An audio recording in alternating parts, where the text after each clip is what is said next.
welcome to a Hero Arts video with Lucy Abrams.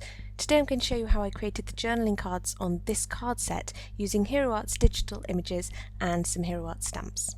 So first thing I'm going to do is to insert my picture into a blank Word document, and you choose from File. Now you need to find your digital kits, and you can see here this is how I organise my kits. I organise them by theme, so I have a folder for each theme, and then within each folder I have all the different kits that fit into that theme. I find this is the easiest way to access my many digital kits and to find the files that I want straight away. Here's another view to show you how my folders work.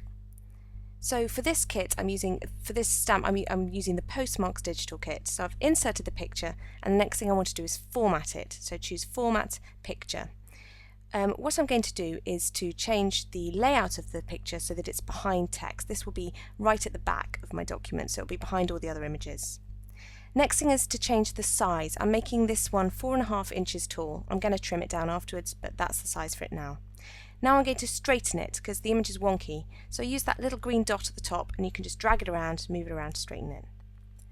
And next, again, I'm formatting the picture and I'm altering the image to sepia. So I've just formatted picture, recolor sepia.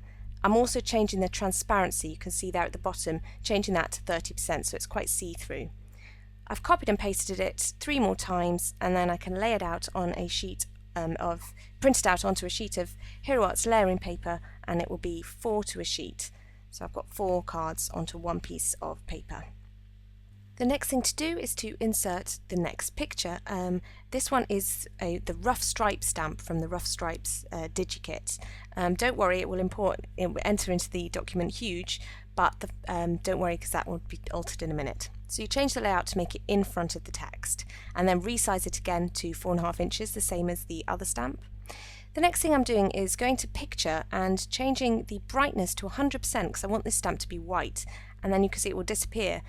And then again copy and paste it over and layer it over the top of the other stamp, and this gives that other stamp a really nice softer effect.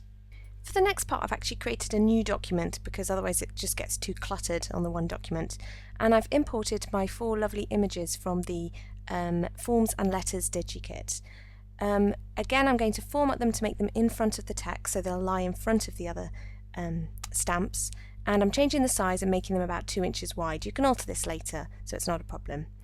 Then I'm going to cut them from this document, from document 2, and paste them back into document 1 and layer them over the top of the other stamps.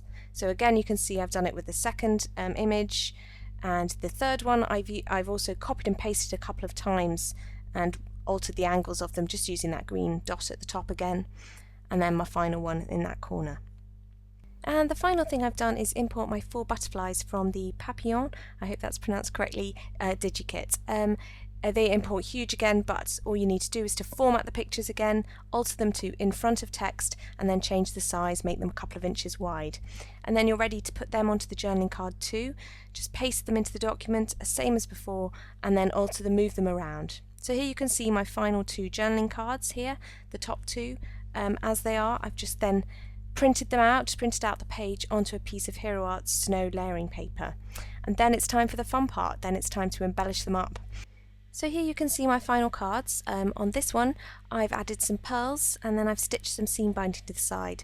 I also printed a second copy of the butterflies out so I could cut them out and adhere them on top.